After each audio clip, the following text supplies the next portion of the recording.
शंका दूर होत नाही तोपर्यंत स्मार्ट मीटर लागणार नाहीत. ऊर्जा मंत्री फडणवीसांच्या हवाल्यानं बावनकुळेंची घोषणा. लोकशाही मराठीच्या मोहिमेला मोठं यश.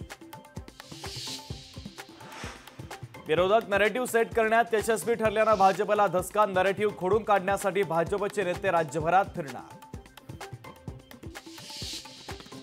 सत्ताधारी जातीयवाद रुजवत असल्याचा पेडणेकरांचा आरोप. मराठी मत शिवसेना उद्धव बाळासाहेब ठाकरे पक्षालाच मिळाली. देवेंद्र फडणवीसांना किशोरी पेडणेकरांचं उत्तर. छगन भुजबळांनी व्यक्त केली खासदारकीबाबतची खंत. राज्यसभेची खासदारकी न मिळाल्यानं भुजबळ आहेत नाराज. झोपी गेलेले अण्णा जागे झाली याचा आनंद. विजय वडेट्टीवार यांची खोचक टीका. भुजबळांना देखील बदला घेण्याची करून दिली आठवण. मारणे प्रकरणावर राजकारण करू नये. खासदार निलेश लंकेंना रोहित पवार यांच्याकडून कानपिचक्या. पुण्यामध्ये गुंड गजानन मारणेकडून निलेश लंकेंचा सत्कार. खासदारपदी निवड झाल्याबद्दल मारणेकडून लंकेंचा सत्कार. खासदार निलेश लंकेंचा सत्कार वादाच्या भोवऱ्यात. शिखर बँकेतील कोट्यवधींच्या गैरव्यवहाराप्रकरणी अजितदादांच्या अडचणीमध्ये वाढ होण्याची शक्यता. आर्थिक गुन्हे शाखेच्या अतिरिक्त क्लोजर रिपोर्टवर अण्णा हजारे आणि माणिकराव जाधवांचा आक्षेप. सचिन वाझेच्या हायकोर्टामध्ये याचिका. माफीचा साक्षीदार असून देखील जेलमध्ये डांबल्याचा आरोप. माफीचा साक्षीदार असल्यानं जेलमधून मुक्ततेची केली मागणी. खंडणी प्रकरणामध्ये दाऊदच्या भावाची निर्दोष मुक्तता. 3 कोटींच्या खंडणी प्रकरणात ठाणे कोर्टाचा निकाल. सबळ पुराव्याअभावी इक्बाल कासकरची मुक्तता.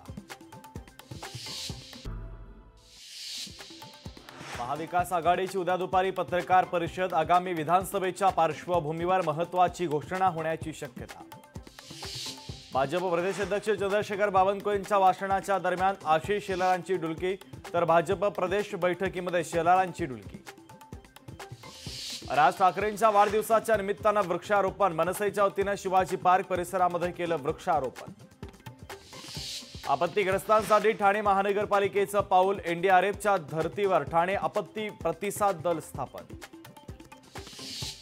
योगी आदित्यनाथ सरसंघचालक मोहन भागवत यांची घेणार भेट. लोकसभा निवडणुकीच्या निकालानंतर गोरखपूरमध्ये होणार भेट. हैदराबाद अयोध्या थेट विमानसेवा बंद. एअरलाइन्स आणि कंपनी स्पाइस जेटनं विमानसेवा बंद. प्रवाशांची मागणी घटल्यानं स्पाइस जेटचा निर्णय. गुजरातच्या बडोद्यामध्ये मुस्लिम शेजाऱ्याला हिंदूंचा विरोध. मुख्यमंत्री आवास योजनेतून मिळालं होतं घर. हिंदू बहुल भागात मुस्लिम धर्मियाच्या घराला विरोध. धुळ्यामध्ये पीडब्ल्यूडी कार्यालयामध्ये अनिल गोटेंचं आंदोलन. रस्ते बांधकामात महानगरपालिका आणि पीडब्ल्यूडीनं खोडा घातल्याचा आरोप. बकरी ईद महागाईच्या तडाख्यात 15,000चा बकरा 25,000. बकऱ्यांना चांगली किंमत मिळत असल्यानं समाधान. देवनारच्या पशु बाजारामध्ये लाखोंची उलाढाल. डोक्यावर चंद्र असलेल्या बोकडाला 17 लाखांचा भाव. बकरे विक्रीसाठी शेतकरी आणि व्यापाऱ्यांची गर्दी. धाराशिव मेडिकल कॉलेजमध्ये औषध भिजल्याचा दावा फेटाळला. मेडिकल कॉलेजमधील औषधं सुरक्षित असल्याचा दावा. बुलडाण्यामध्ये संगणक टंकलेखन परीक्षेमध्ये घोटाळा. अनुराधा अभियांत्रिकी महाविद्यालयातील धक्कादायक प्रकार समोर. सोलापूरमध्ये कॅनरा बँकेची 85 लाखांची फसवणूक. खोटं सोनं गहाण ठेवत 85 लाख रुपये उकळले. कोकण रेल्वे वाहतूक विस्कळीत. मुंबई मनमाड जनशताब्दी एक्सप्रेसचे इंजिन बिघडले तर रेल्वे वाहतूक विस्कळीत झाल्यानं प्रवाशांना त्रास.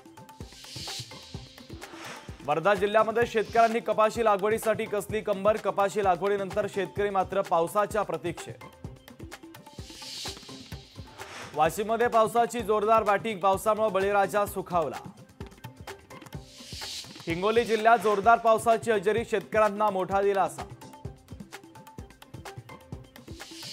यवतमाळ जिल्ह्यात शेतकरी नापिकी आणि कर्जबाजारी पूर्ण संकटात. शेतकऱ्यांना महाराष्ट्र नवनिर्माण सेनेची साथ.